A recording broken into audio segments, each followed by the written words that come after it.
गोपाल कृष्ण अग्रवाल, मेरा तो बहुत सीधा और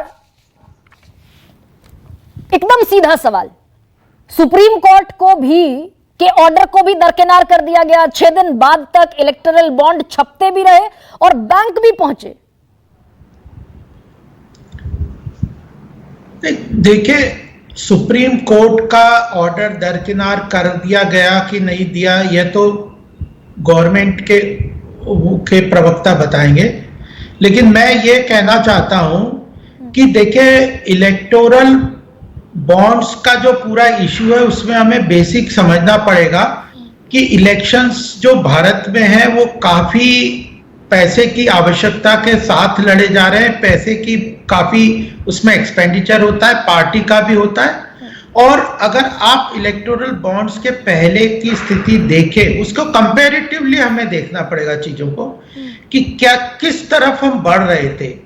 पूरी तरह से कैश करेंसी का इलेक्शंस में इस्तेमाल हो रहा था, उसको ना इलेक्शन कमीशन रोक पा रहा था, ना कोई और इनकम टैक्स डिपार्टमेंट रोक पा रहा था। अगर आप पिछले हमारे कार्यकाल को देखें तो कैश कंपोनेंट इलेक्शंस में कम करने की तरफ, ताकि इलेक्शन कमीशन खर्चे पे ज्यादा पैनी नजर से कंट्रोल कर सके, उसके लिए कई व्यापक परिवर्तन हम लोगों ने किए। नहीं गोपाल जी, मैं गोपाल जी विनम्रता से जरा आपको रोककर मैं ये कह रही हूं, ये डिबेट तो पुरानी हो गई कि कैश में चंदा लिया जाता था। आप एक पारदर्शी स्कीम ले आए, उस पारदर्शी स्कीम को सुप्रीम कोर्ट ने कहा अनकॉन्स्टिट्यूशनल है, अवैध है। मैं तो ये सवाल पूछ रही हूं कि 6 दिन बाद तक इलेक्टोरल बॉन्ड छपते रहे, एसबीआई तक पहुंचते रहे, 14 दिन ऑर्डर देने में लग गए आपको एसबीआई को कि 10,000 करोड़ के इलेक्टोरल बॉन्ड पर इमीडिएटली होल्ड किया जाए। 14 दिन लग जाते हैं, छपते रहते इलेक्टोरल बॉन्ड। नहीं तो यह जो बात है कि कितने दिन लगे, टेक्निकल इंफॉर्मेशन तो मेरे नॉलेज में है नहीं। आप ये कह रहे हैं आरटीआई के माध्यम से ये हुआ, तो यह तो 14 दिन लगते हैं या क्या लगते हैं प्रोसीजरल एस्पेक्ट से। अगर सुप्रीम कोर्ट का कोई डिसीजन है, उसने कब उस डिसीजन को कन्वे किया, उस डिसीजन के बाद सरकार ने उसको इंप्लीमेंट करने के लिए क्या क्या आवश्यक स्टेप्स हैं। देखिए, इसमें मल्टीपल इंस्टीट्यूशन है। आप इसको सारी चीज को सरकार के अंतर्गत, इलेक्शन की प्रक्रिया के अंतर्गत अगर सोचेंगे कि सब चीजें सरकार करती है, उस तरह नहीं है। ये तो फाइनेंस मिनिस्ट्री का मेल है गोपाल कृष्ण अग्रवाल। फाइनेंस मिनिस्ट्री के उस मेल में बाकायदा 2 लाइन का एक ऑर्डर है और उसमें लिखा गया है immediately put a hold. Finance ministry का ऑर्डर है एसबीआई को। गरिमा जी, आप देखिए ना, एसबीआई अपने आप में अलग इंस्टीट्यूशन है, इलेक्शन कमीशन अलग इंस्टीट्यूशन है, सुप्रीम कोर्ट अलग इंस्टीट्यूशन है। आप जब ये बात करते हैं कि सरकार कौन है, हर चीज आप कहते हो कि मिनिस्ट्री ऑफ फाइनेंस की क्या आवश्यकता है कि नहीं उसके अंदर ऑर्डर देने की। एसबीआई, जब सुप्रीम कोर्ट ने ऑर्डर दिया है तो एसबीआई को अपने आप इंप्लीमेंट करना है। उसके लिए सरकार का ऑर्डर की आवश्यकता है कि नहीं। उसके बावजूद 6 दिन बाद 8,500 करोड़ के इलेक्टोरल बॉन्ड छपकर चले गए एसबीआई में। तो पैसा किसका बर्बाद हुआ? अगर किसी को लगता है कि इसमें सुप्रीम कोर्ट के ऑर्डर का वायलेशन हुआ है, मानहानि का किस्सा बनता है, उसके ऑर्डर का अवहेलना हुई है, तो देखिए अल्टीमेटली लीगल प्रोसेस को हम लोग क्यों मीडिया ट्रायल में ही बदल देते हैं। लीगल प्रोसेस है, उसमें कमी है तो लीगली हम उसको स्टैंड करेंगे। लेकिन गोपाल जी, सवाल तो मैं पूछ सकती हूँ आपसे क्या कि 10,000 जवाब दे रहा हूं कि 10,000 करोड़ के इलेक्टोरल बॉन्ड के ऑर्डर पर 14 दिन लग गए। 100 करोड़ के घोटाले पर minute to minute media trial होता है। आपको लगता है कि वो इलीगल स्टेप है गवर्नमेंट का, 14 दिन लग गए, या उसकी आवश्यकता थी कि नहीं? आपको लगता है कि एसबीआई पे हर चीज में मिनिस्ट्री ऑफ फाइनेंस का ऑर्डर आएगा तभी एसबीआई काम करेगा? एसबीआई एक इंडिपेंडेंट इंस्टीट्यूशन है, वो कमर्शियल ऑर्गेनाइजेशन है, उसमें शेयर होल्डिंग जरूर सरकार की है, लेकिन day to day working SBI की या किसी इंस्टीट्यूशन की सरकार थोड़ी चलाती है। अगर एसबीआई को ये सुमोटो एक्शन लेकर इलेक्टोरल बॉन्ड को बंद करना था तो फिर फाइनेंस मिनिस्ट्री के उस मेल की क्या जरूरत थी? तो अगर कोई मैं इस बात के लिए ना एसबीआई को यहाँ पे कोई कुछ कह रहा हूं, ना सरकार को, लेकिन अगर सरकार को लगा कि एसबीआई ने सुमोटो डिसीजन नहीं लिया तो फिर वो एसबीआई को कह भी सकती है।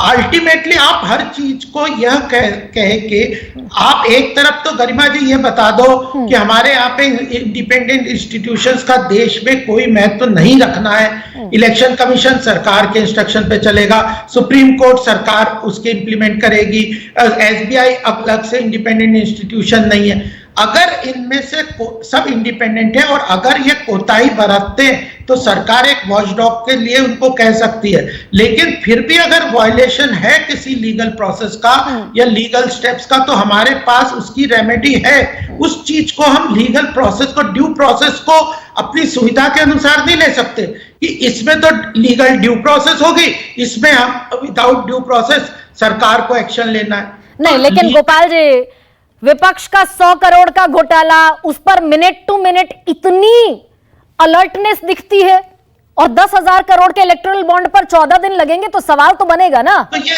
100 करोड़ का घोटाला जिसमें अप्रूवर, हाँ। ये घोटाला नहीं है, आप इसको इलेक्टोरल बॉन्ड को नहीं, मैं 100 करोड़ का घोटाला शराब घोटाले को कह रही हूं।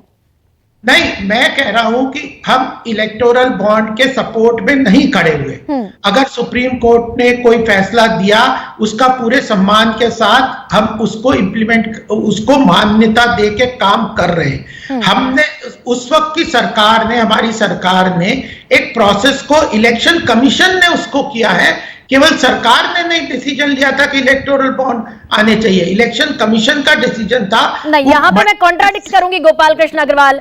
इलेक्शन कमीशन ऑफ इंडिया ने, सुप्रीम कोर्ट ऑफ इंडिया ने, यहां तक कि रिजर्व बैंक ऑफ इंडिया ने, तीनों ने आपको कहा था कि ये अगला कदम काले धन की तरफ बढ़ना होगा। तीनों ने मना किया, आप फिर भी नहीं रुके, आप फिर भी पॉलिसी लेकर आए, मनी बिल के तौर पर लेकर आए, अगर मैं गलत नहीं हूं तो ये हम तो बोल रहे हैं कि ये अल्टीमेट सॉल्यूशन नहीं था। हाँ। लेकिन यह एक कदम था कि जो कैश कंपोनेंट, ब्लैक मनी, देखिए इसमें ब्लैक, आपको मैं चार्टर्ड अकाउंटेंट भी हूं, इकोनॉमिक्स भी समझता हूं।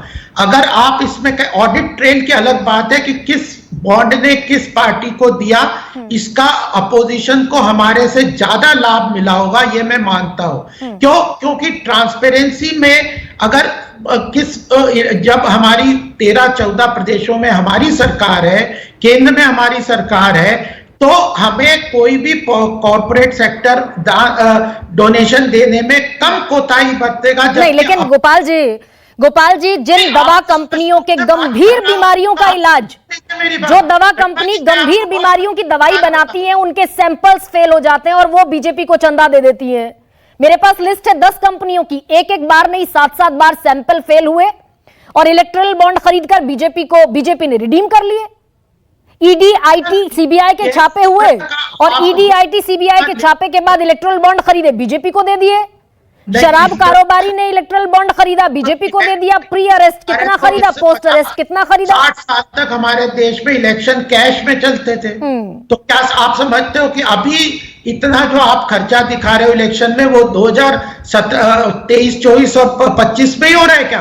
50-60 साल से 1947 में इलेक्शन में खर्च नहीं होता था क्या? वो खर्चा कैश में होता था, वो बिल्कुल नॉन ट्रांसपेरेंट था। कम से कम इसमें कॉर्पोरेट सेक्टर का पैसा एक ट्रांसपेरेंट तरीके से उनकी बैलेंस शीट में आ गया। दूसरा, जो पॉलिटिकल पार्टीज है उनका खर्चा उनकी बैलेंस शीट में आ गया। इनकम टैक्स डिपार्टमेंट को कॉर्पोरेट सेक्टर के डोनेशन का ब्लैक मनी के बगैर एक ट्रांसपेरेंट इंफॉर्मेशन मिल गया। हाँ। पॉलिटिकल पार्टीज ने कहां खर्चा किया, एक ट्रांसपेरेंट तरीके से वो मिल गया। हाँ, उसका ऑडिट ट्रेल दोनों का मिलना एक तरीके से सरकार ने उस वक्त सोचा होगा, लेकिन फिर भी सुप्रीम कोर्ट ने ये दिया तो उस डिसीजन को हमने मान्य किया। चलिए, लेकिन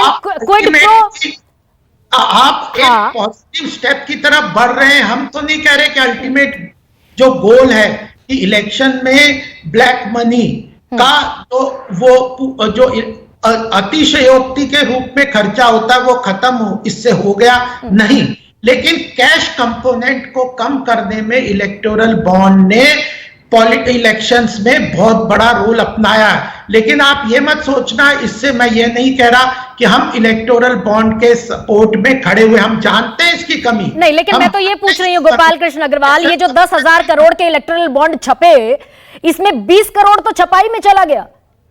अगर आम आदमी पार्टी 45 करोड़ रुपए खर्च करके गोवा में इस्तेमाल करती है, वो घोटाला है। उस घोटाले में जिसने 100 करोड़ का किकबैक दिया वो अप्रूवर बनता है, उसको अदालत माफी दे देती है। एक व्यक्ति जो उसी घोटाले में आरोपी है वो टीडीपी का कैंडिडेट बन गया। अरे तो आप फिर बेसिक इस बात को देश के कानून के अनुसार अगर फाइनेंस को समझते हैं, हाँ। कि अगर आपने जो पैसे की ऑडिट ट्रेल, अगर शराब घोटाले में आपने करोड़ों रुपए की घूस लेके 134 करोड़ का फायदा आपने लाइसेंस फी वेवर से किसी पार्टी को दिया, जिसका कि अकाउंटिंग सिस्टम में कोई हिसाब नहीं है, और उसके बारे में अगर आपने उस पैसे को हवाला ट्रांजैक्शन से गोवा में पहुंचाया, हवाला ट्रांजैक्शन पीएमएलए क्या है? ये गोपाल जी ठीक है, मैं आम आदमी पार्टी के जो हवाला ट्रांजैक्शन है उनकी सजा मिल रही है ना, लेकिन मैं कुछ और सवाल पूछ रही थी आपसे।